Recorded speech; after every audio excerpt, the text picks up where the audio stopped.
Hi friends, welcome back to my YouTube channel Deepu vlogs. ఈరోజు నేను gulab jam cracks లేకుండా జ్యూసీగా సాఫ్ట్గా ఎలా చేయాలో చూద్దాం.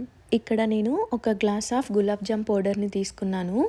మనం ఇందులో వాటర్ అయినా యూజ్ చేయొచ్చు ఆర్ మిల్క్ అయినా యూజ్ చేసుకోవచ్చు అనమాట. ప్రజెంట్ నా దగ్గర మిల్క్ ఉందని చెప్పేసి నేను మిల్క్ యూజ్ చేస్తున్నాను. మిల్క్ లేకపోతే మిల్క్ స్కిప్ చేసి వాటర్ కూడా యూజ్ చేసుకోవచ్చు అనమాట. రెండు ఏది యూజ్ చేసినా కూడా మనకి గులాబ్ జామ్ అనేది పర్ఫెక్ట్గానే వస్తుంది. గులాబ్ జామ్ పర్ఫెక్ట్గా రావడానికి అసలు మెయిన్ టిప్స్ నేను చెప్తాను. గులాబ్ జామ్ పౌడర్ని మిక్స్ చేసేటప్పుడు మన హ్యాండ్ మొత్తం పెట్టి అస్సలు చపాతీ పిండిలాగా అస్సలు మిక్స్ చేయొద్దన్నమాట. అలా చేస్తే పిండి అనేది గట్టి పడుతుంది. మనం డీప్ ఫ్రై చేసినప్పుడు షుగర్ సిరప్లో వేసినప్పుడు షుగర్ సిరప్ అనేది గులాబ్ జామ్ లోపల వరకు వెళ్ళదన్నమాట. సో మనం ఎంతసేపు ఉన్నా మన హ్యాండ్ ఫింగర్స్తోనే మిక్స్ చేయాలన్నమాట. ఇక్కడ పిండి కన్సిస్టెన్సీ అనేది స్టిక్కీగా ఉండాలి. మనం స్టిక్కీగా ఉంటే గులాబ్ జామ్ బాల్స్ చేయడానికి రాదేమో అనుకుంటాము, కానీ పర్ఫెక్ట్గా వస్తుంది. మనము ఒక తడి క్లాత్ పెట్టుకొని పిండి ఆరిపోకుండా చూసుకుందాం.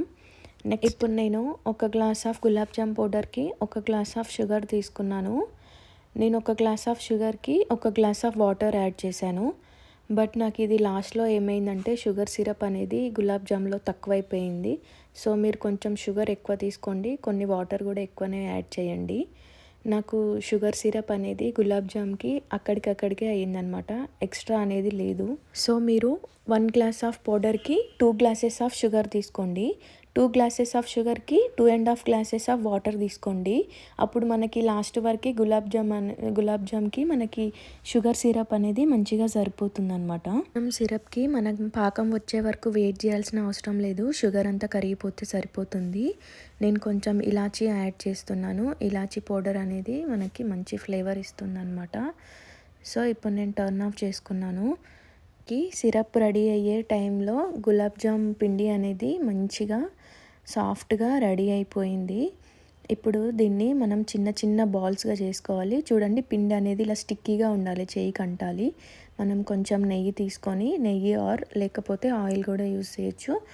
మన అరచేతిలో రాసుకొని కొంచెం కొంచెంగా గులాబ్ జామ్ పిండి తీసుకొని మన అరచేతిలో పెట్టుకొని కొంచెం గట్టిగా ప్రెస్ చేస్తే మళ్ళీ లైట్గా సాఫ్ట్గా రౌండ్గా అనాలన్నమాట. అప్పుడైతే బాల్ సాఫ్ట్గా వస్తుంది. చూడండి, ఇక్కడ సాఫ్ట్గా వచ్చింది. మనం మొత్తం బాల్ అంతా గట్టిగా ప్రెస్ చేసి అనొద్దు, స్టార్టింగ్ మాత్రమే గట్టిగా అని నెక్స్ట్ మెల్లిగా అనాలి. మనకు బాల్స్ అన్నీ ఈక్వల్గా రావడం కోసం నేను ఇలా చేస్తున్నానమాట. ఇలా రౌండ్గా చేసి కొంచెం కొంచెం ఈక్వల్గా మనం బాల్స్ చేసేటప్పుడే చూసుకోవాలండి, బాల్స్కి ఏమైనా క్రాక్స్ ఉన్నాయా లేవా అనేది. బాల్ అనేది సాఫ్ట్గా ఉండాలి. సాఫ్ట్గా చేసుకున్నప్పుడే మనకి డీప్ ఫ్రై చేసినప్పుడు షుగర్లో వేసినప్పుడు అవి పగలకుండా ఉంటాయి. ఇప్పుడు మనం సాఫ్ట్గా కాకుండా కొంచెం క్రాక్స్ ఉన్నట్టు మనం బాల్స్ చేసుకుంటే అవి ఆయిల్లో వేయంగానే పగిలిపోతాయి అన్నమాట. సో అందుకని బాల్స్ అనేది సాఫ్ట్గా ఉండాలి.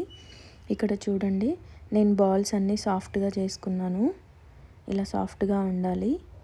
ఇప్పుడు మనం బాల్స్ అన్నీ పక్కన పెట్టుకొని ఆయిల్ హీట్ చేసుకుందాము గులాబ్ జామ్ అనేది డీప్ ఫ్రై చేసుకోవడం కోసం. ఇక్కడ మనం నెయ్యి అయినా యూజ్ చేయొచ్చు, ఆయిల్ అయినా యూజ్ చేయొచ్చు. నేను ఆయిల్ తీసుకున్నాను. ఆయిల్ అనేది హీట్ ఎక్కువ ఉండొద్దు అనమాట, కొంచెం తక్కువనే ఉండాలి. ఇలా మనం చిన్న బాల్ వేసినప్పుడు అది 5-6 సెకండ్స్ నూనెలో ఉన్నాకనే పైకి తేలాలి. మనం బాల్ వేయంగానే ఆ బాల్ అనేది పైకి రావద్దు అనమాట. అలా వస్తే బాల్ ఏమో బ్లాక్ అవుతుంది, ప్లస్ లోపల పిండి అనేది డీప్ ఫ్రై అవ్వదన్నమాట. సో మనము బాల్ వేయంగానే పైకి అస్సలు రావద్దు. సో ఆయిల్ అనేది హీట్ అనేది కొంచెం తక్కువగానే ఉండాలి.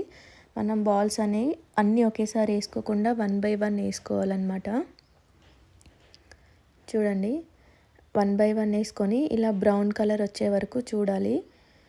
బాల్స్ అనేది ఓన్లీ డార్క్ బ్రౌన్ వచ్చే వరకు డీప్ ఫ్రై చేయాలండి. లైట్ బ్రౌన్ వచ్చే వరకు తీసినామనుకో అవి షుగర్ సిరప్లో వేసినప్పుడు మనకి వైట్ అయిపోతాయి అన్నమాట. సో డార్క్ బ్రౌన్ రావాలి.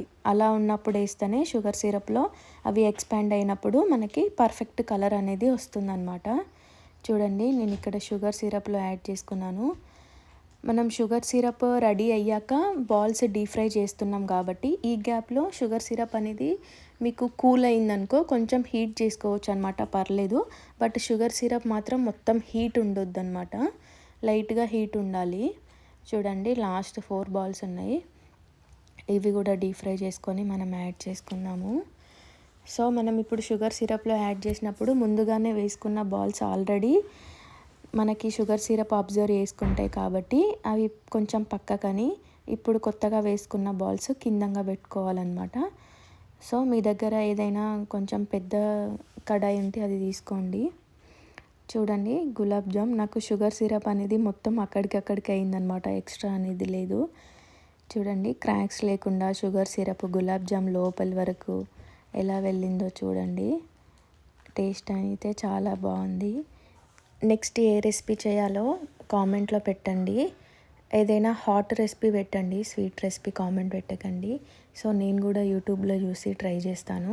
ట్రై చేసి అది హిట్టా ఫ్లాపా అనేది మీకు చెప్తాను. సో లైక్ చేయడం, సబ్స్క్రైబ్ చేయడం అస్సలు మర్చిపోకండి. గులాబ్ జామ్ అయితే చేసుకొని తినండి, పర్ఫెక్ట్గా వచ్చింది. Thank you.